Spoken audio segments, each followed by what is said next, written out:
Here we have several types of Velcro. So I'm just going to show you, this is a standard Velcro that you can pretty much get at any fabric store, Walmart, anywhere like that. And it comes in two pieces, so you have your hook and your loop side. So the loop side is soft, and then the hook side is the scratchy or rough side. Now this is a little bit thicker. This works fine for doll clothes, but as we've discovered a new type of Velcro, we've kind of primarily started using the thinner one. But this works great. When we use this, we would cut it down the length of the Velcro so you end up with a much narrower piece, because you don't need a piece this wide on the back of a shirt. So here we have an example, and you can see just for the width, compared to the width of this piece, it's about half the width. So we'd cut this down the length and make this type of Velcro narrower, so it works just like this. So this right here is the kind that we use primarily for everything that we make, and in our pattern instructions, we sell this in our pixie packs, and it basically is hook and loop Velcro, but it is one piece. It sticks to itself. So you have the soft side on this one side, and then this is the rougher side. So we would do the same with this. This is actually pretty wide. So I would cut this into fourths so you have really narrow strips like this right here. And then you sew the rough side exposed on one side and then the soft side so that when they overlap, they stick to each other. And this comes in black and white. This Velcro also comes in black and white and sometimes in some other colors as well. Here we have a few other closures, and I'll show you some examples of these so you can see how they're used. But this is just a package, or part of a package, of hook and eye closures. So these are some tiny ones, and they come in here, and you get both the hook and the eye side. And then we have a couple different size snaps. These are a size 4, which are the smallest and would be used for most items if you're doing doll clothes. But they come in a variety of sizes. You can get a 4, a 3, a 2, and a 1, which is much larger. So if you're making other types of projects, you just want to find the snap that's a good size for what you're doing. But they are all sewn on the same way. So you have the front side of your snap and the back side of your snap, and they're on the package, they're just attached.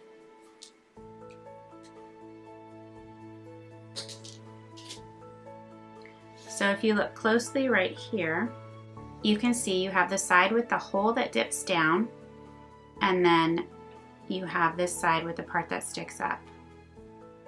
So they're sewn on just like this, and this little part that sticks out is put into the hole, and you can hear it snap together. So now let's take a closer look at the closures. So I'm just going to show you close up a couple examples of the different closures that we've already talked about and how they're used. So here we have a little dress, and it has an opening in the back. You can hear that. That's the Velcro.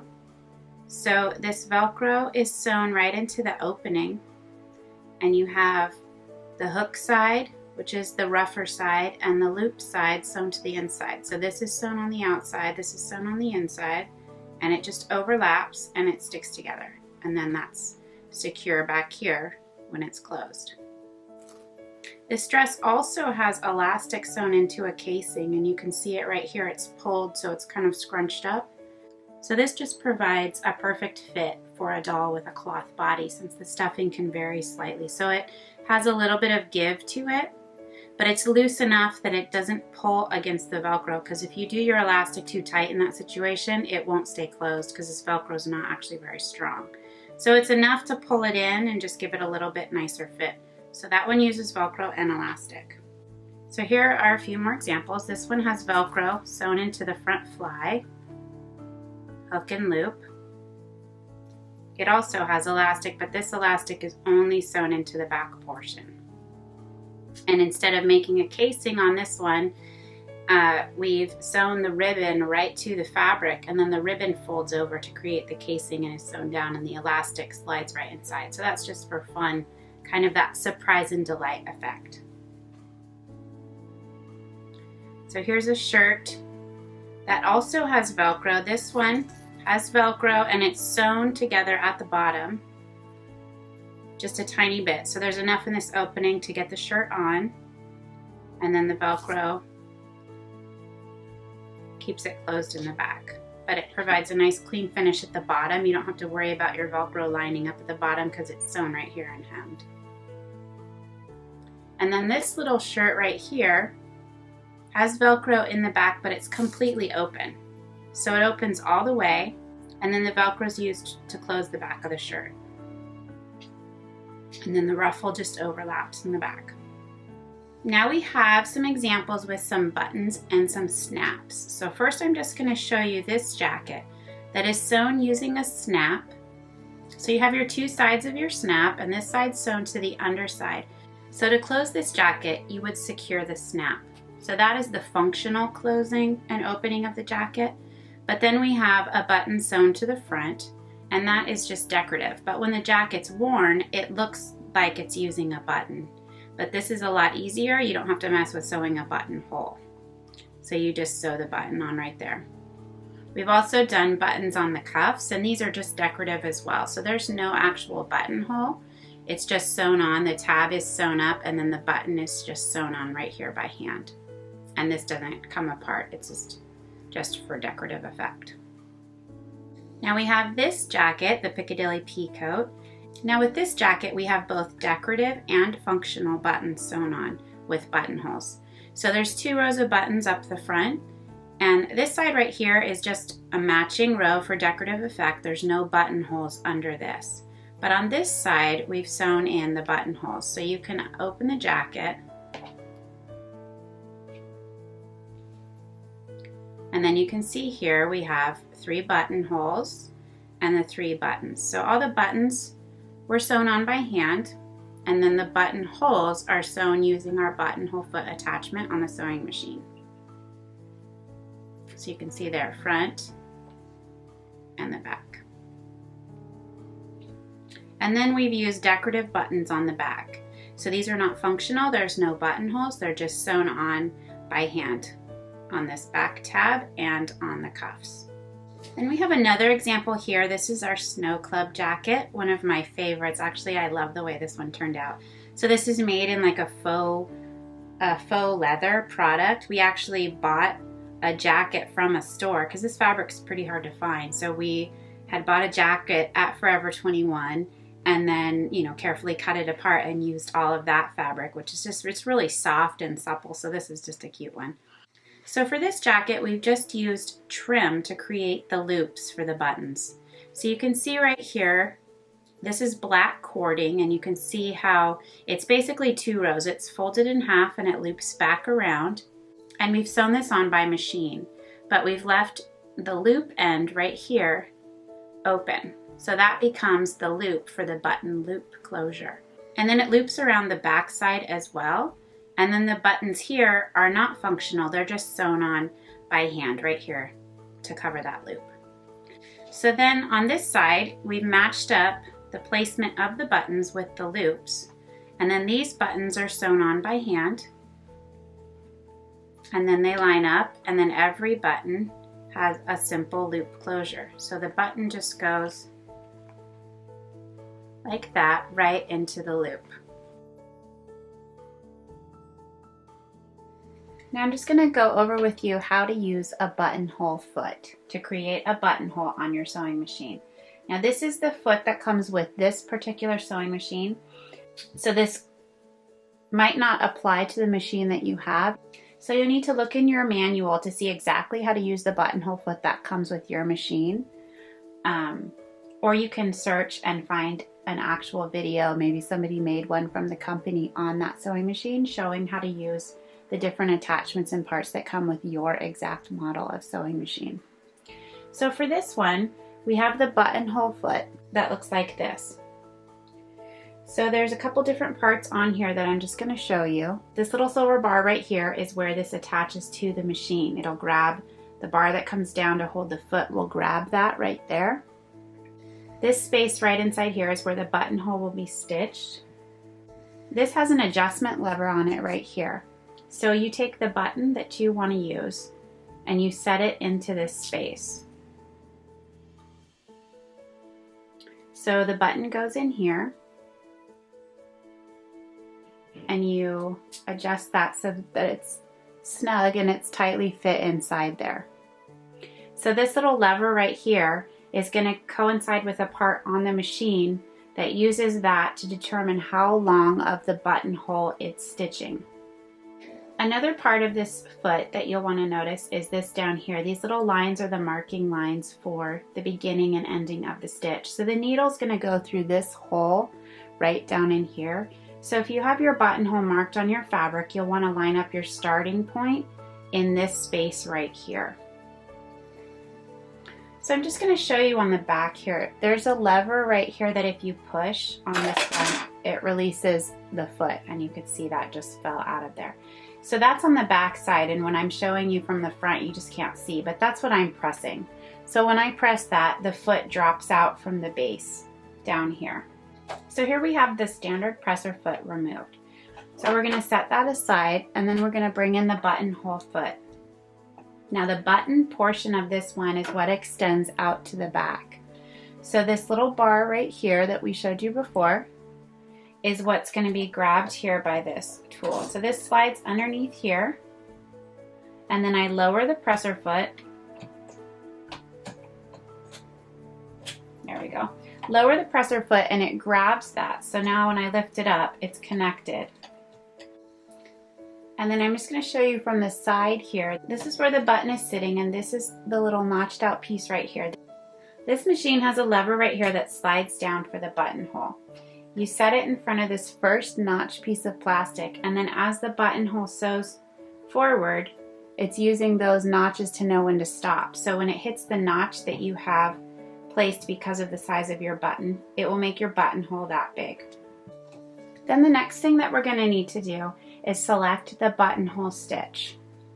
So on this machine right here, there's several different styles of buttonhole stitch that you can select. So starting from number 29 here to number 35, you can do a buttonhole that has a rounded bottom, that's two straight edges, it's thinner on the sides, that's more like a keyhole buttonhole. So there's a variety of stitches you could pick from. So we're just going to pick stitch 30. So to do that, we're just going to make the adjustments right here. So now we have stitch 30 selected and the buttonhole foot, which is labeled A.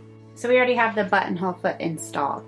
So we have this selected, and this lever in the back is pulled down.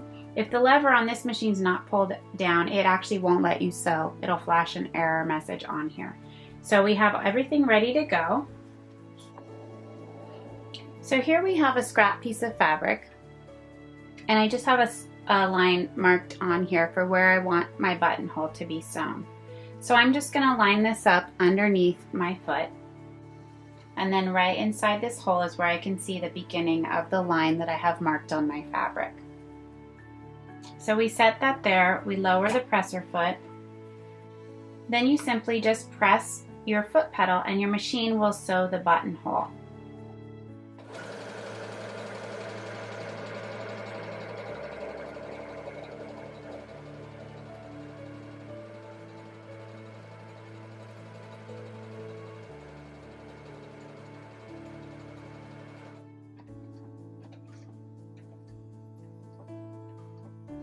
So that was the entire buttonhole stitch, and all I had to do was press the foot pedal. So now I'm going to raise the needle, raise the presser foot, and pull it out. So you can see right here we have a buttonhole stitched, and so basically what it does, it sews back and forth at the bottom to create a secure base. It sews a straight line up, and then it does a tight little zigzag over each side, so you have like a long narrow rectangle. Both ends are secure right here. So you just trim off your threads, and then to open the inside of the buttonhole, you're going to use your seam ripper or a pair of scissors. But just one tip right here so that you don't accidentally cut through these ends is to place a pin right in at the end. That way, as you slide your seam ripper into the fabric in the center, you can't cut through these threads at the end, which are securing your buttonhole. So you put your seam ripper into the fabric right here,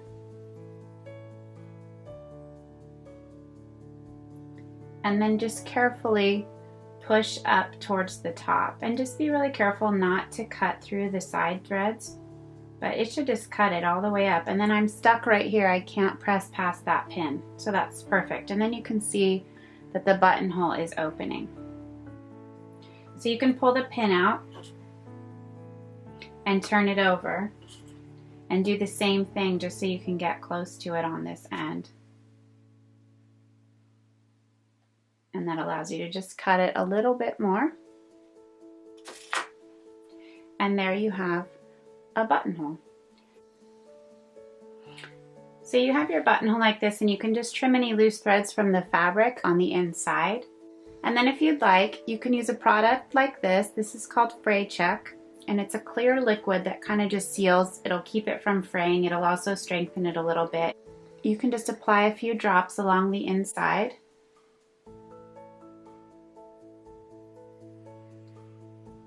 Or down at the base, and it'll dry pretty quickly. It'll just keep it from fraying anymore, and it'll give it a little bit of extra stability. So this right here is an example of how to sew a buttonhole and use your buttonhole foot on your sewing machine. Here I'm just going to show you a different style machine and a different presser foot attachment. This is for the buttonhole or for a regular presser foot. So this one has a few different ways that it works. You have a presser foot like this that you can release from the back, same as the other machine. This machine also comes with a variety of feet that are connected all the way up to the top. So instead of just removing the base foot part, you need to remove the whole entire thing.